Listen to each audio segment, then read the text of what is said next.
At the outset, let me thank the INASL team for giving me this opportunity. And my talk today for the next 15 minutes would be to discuss on pediatric ACLF. Is it different from adults? Now, this debate has been going on in all the halls regarding what is ACLF. And I'll start off this discussion today by discussing what is the spectrum of liver failure. Now, we all know that a patient who has got a normal liver and develops an acute insult and develops acute liver failure is a separate section. On the other end of the spectrum, we have a decompensated liver disease patient who, by the natural history, because of the loss of hepatic reserve, will slowly deteriorate and go in for end-stage liver disease. Now, let's keep these two aside and look at the spectrum in between. There are patients in the middle who have chronic liver disease, either diagnosed or undiagnosed. There are patients with cirrhosis, which may be compensated, which may be decompensated, which may be identified or not identified in the case of compensated. Now, in this spectrum of patients, if they develop an acute insult,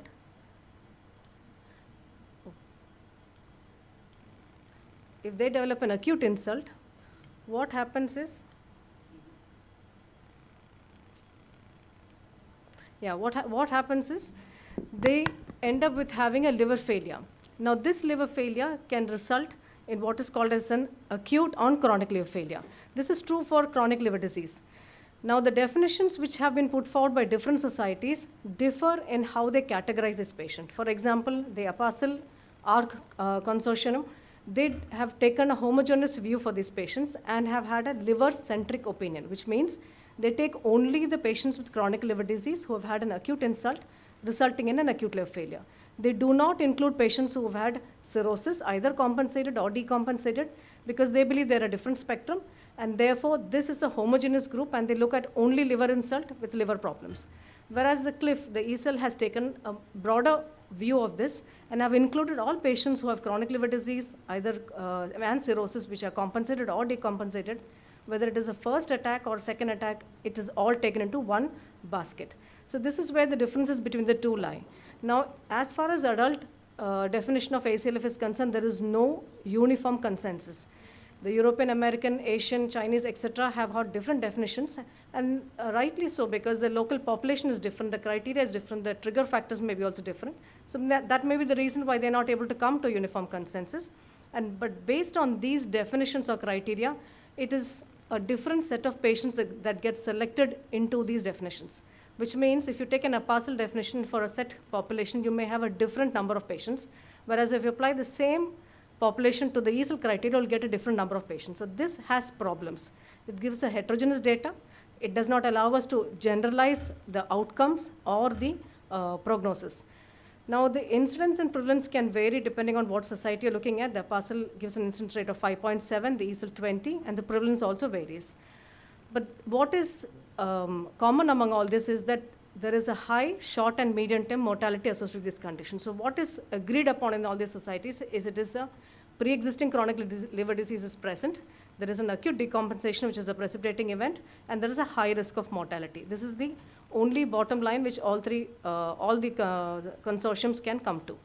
Now, the differences, I'm not going to go in detail. I just want to clarify here that the APASL looks at from a hepatic point of view. You have to have a liver disease, which should be a chronic liver disease, not a cirrhosis. It should not be decompensated, even if it's for the first time. Variceal bleeding is not taken as one of the precipitating factors, and sepsis is only a complication, not a precipitating factor. But they do clarify that the duration should be 4 weeks, and the patient should later on develop hepatic encephalopathy or ascites. Only then will it come into the definition of ACLF in adults. So that is how APASL is. The ESL has different set of definitions. It includes organ failure, and like I told you, sepsis is a precipitant, etc. So when you try to look at all these definitions together, the authors have said that APASL, ESF, the Cliff and the Cliff-Sofa definitions are identifying the same set of patients at an earlier stage, which means the definition of APASL is such that you may identify the patient at a very early stage. Now, the whole idea in classifying this ACLF patients is to find out that this set of patients have a higher mortality and a higher short-term mortality. So identify them early, start in interventional therapies earlier so that you can improve the outcome in this patient by reversing whatever is possibly reversed. And if you can't reverse, go for liver transplantation. This is the gist of the treatment. So the whole crux lies on identifying which of these patients are going to go for complications or deterioration later. So the earlier you identify, the early you will be able to find out the golden period. So APASL, according to their authors, say that we are able to identify patients at a much earlier stage, which means you can start treatment early, start triaging them early, and therefore the outcome can be better. So the reversibility, therefore, is highly possible in the APASL classification is used. In ESL, the reversibility is still possible, but when you take the North American consortium, it's not possible. So this is what I was telling you. You're trying to identify the window period. This window period is before the onset of the immune paralysis, the sepsis, and the shock stage, wherein you can actually make a difference and try and reverse. Now this golden window period, it lasts only to 4 to 7 days. So if you are going to miss this diagnosis in this stage, then there's no point in making the diagnosis at a later stage. Now what about pediatric ACLF? The pediatric ACLF, just like, because we have to follow the definitions which are available, there is no separate pediatric definition. Most of us use the adult criteria. The APASL 2019 has given some concession for definitions in children with minor modification, but still it is not ideal. The problems is, one, metabolic liver disease, in which the bilirubin does not rise, cannot be identified by this. The cutoff for the INR is problematic, and the organ-specific dysfunction criteria, which is said in most of this, is not appropriate for children. So this is the ARC ACLF scoring for adults, which looks at 5 parameters and gives us 3 points, resulting in a grading. Now the creatinine in this case is adult-based, and therefore the Pediatric Society thought the modification should include that the creatinine be more pediatric-oriented by giving it a rise in 1.5 times from the baseline, or 1.5 to 3 times, and more than 3 times, and this criteria can be used along with this. Now the Cliff SOFA score is the other score which is used by most pediatricians, one because, and also in the adult society, because it gives a good prognostication. The ACLF criteria can identify these cases in a much early stage, but the prognostication for mortality is much better because the number of organ failures that are identified here is more. So this uses 6 organ failures, and then scoring is given on their basis.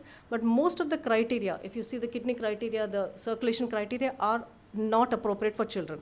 So the modification that was suggested for this was to use the hepatic encephalopathy grading as per the pediatric criteria, the coagulation as per the pediatric criteria, and circulation based on the amount of inotropes that you are going to use.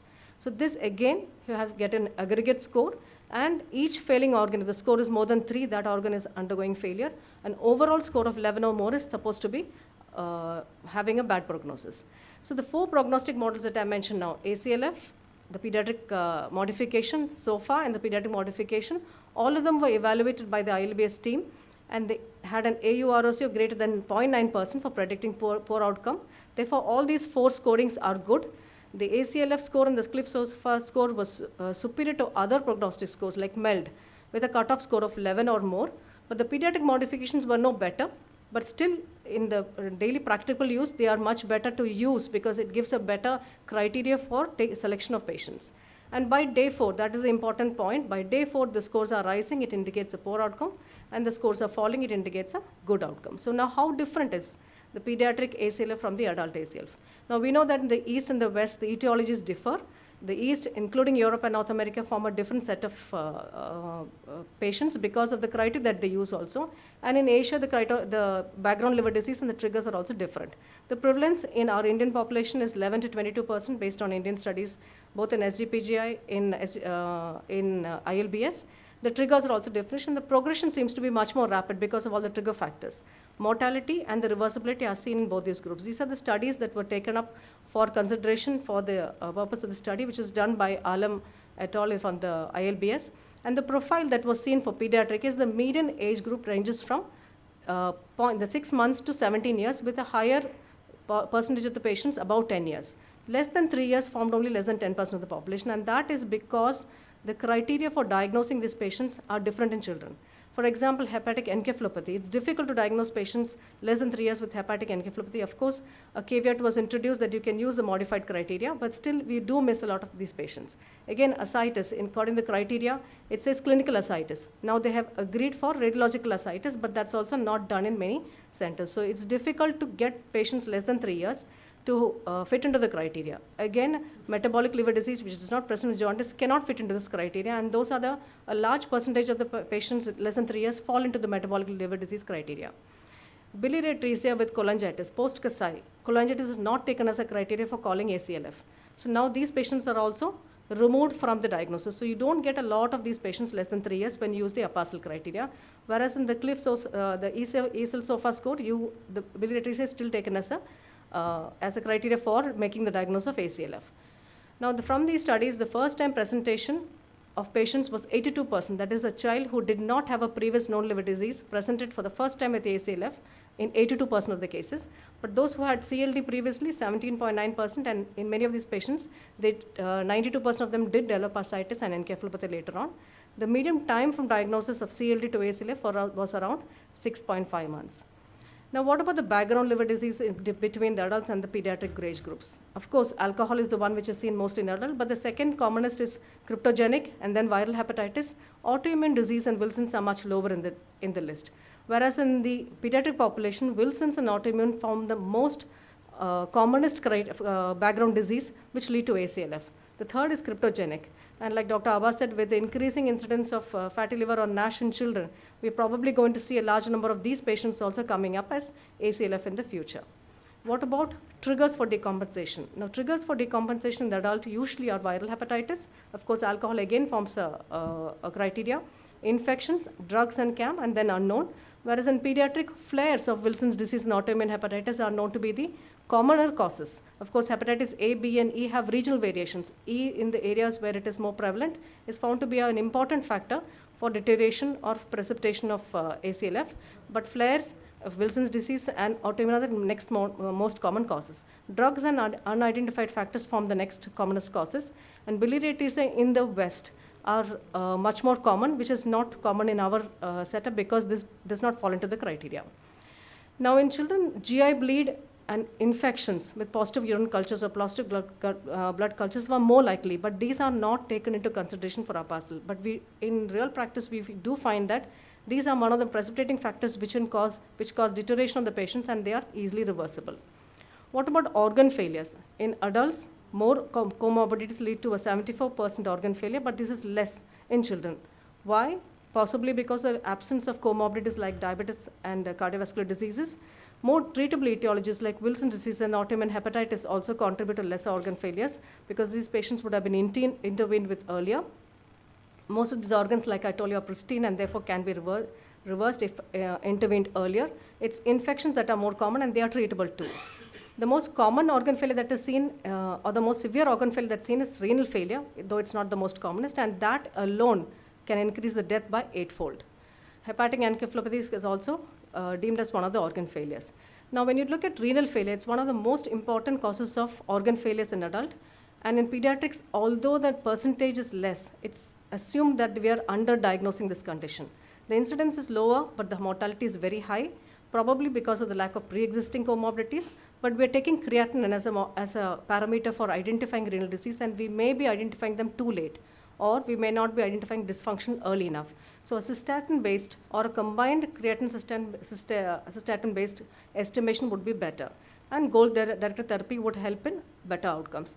Now, respiratory failure in children is found to be much higher, and that's probably because anatomical variations, they have smaller chest, lesser lung capacities, and the ascites and organomegaly can actually impair respiratory problems. So early interventions can improve outcome. These are the two major organ involvements in pediatrics. Now, the 28-day mortality and the 98-day mortality are not much different from that of adults. And the timeline, as you can see, in acute liver failure, they lead to rapid decompensation and death, and therefore they need to be listed much earlier. Whereas CLD, you have some more time. In end-stage liver disease, you have a little more time. You can prepare for the liver transplantation. ACLF falls somewhere in between these two, wherein suddenly they can deteriorate and cause death. Therefore, they need to be listed earlier. Now, if the support systems that we are using up for these patients are only to prolong that golden window to a time when either they recover or they have to be listed for transplantation. So the methods are the same as that in adults, but they are not optimized very well in children, especially in very young children. The MARS and the plasmapheresis can have technical and logistic problems. You may not be able to do the same. Efficacy may not be there because of the smaller size of the babies. And therefore, if we could do that, it may improve outcomes or help in listing these patients for transplantation. G-CSF has been tried in adults. The jury is still out because in meta-analysis, 2 of them had both contradicting results. In pediatric, a very small study did not show much improvement in the outcome. In liver transplantation, the identification of patients who would benefit is still a controversy, both in pediatric and an adult, because you may do the disservice to the patient if you list them early for transplantation for reversible causes. At the same time, if you do not do it in time, you may have lost the opportunity to do it at all. So in conclusion, I'd like to say that the incidence is slightly different from pediatric and adult. The etiology is also different and the triggers are different. Survival is almost the same, but you need to intervene earlier. And also there are lots of reversible organ failures in children which could have an impact on the outcome of these patients. Thank you. Thank you very much, Dr. Geetha, that wonderful review. One question is allowed.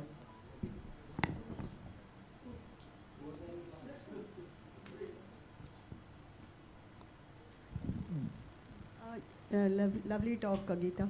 Just, I would like to add that there's one more etiology which can be classified as an ACLF, but carry. Yes.